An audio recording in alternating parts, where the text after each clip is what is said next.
ஒரு கடாயில் எண்ணெய் ஊற்றி கொஞ்சோண்டு மிளகாய்த்தூள் போட்டு ஏற்கனவே சுடுதண்ணியில் மஞ்சத்தூளும் கல் உப்பு போட்டு ஒரு 300 கிராம் காலிஃப்ளவரையும் போட்டு அதை 2 நிமிஷம் வாஷ் பண்ணி எடுத்து வச்சுருக்கோம். அதை இதில் போட்டு நல்லா ட்ரை ரோஸ்ட் பண்ணி எடுத்து தனியாக வச்சுருங்க.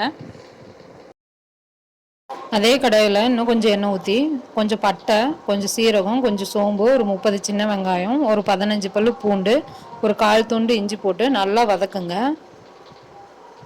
ஒரு 3 தக்காளி கட் பண்ணி போட்டு அதையும் நல்லா வதக்கி 1 ஸ்பூன் மிளகாய்த்தூள், 1/2 ஸ்பூன் கரம் மசாலா, 1 ஸ்பூன் மல்லித்தூள், கொஞ்சோண்டு மஞ்சத்தூள் போட்டு அதையும் சேர்த்து நல்லா வதக்கிட்டு 1/2 மூடி தேங்காய் திருவி போட்டு அதையும் நல்லா வதக்கி ஆற வச்சு ஒரு மிக்சி ஜாரில் போட்டு அரைச்சி தனியாக எடுத்து வச்சுருங்க.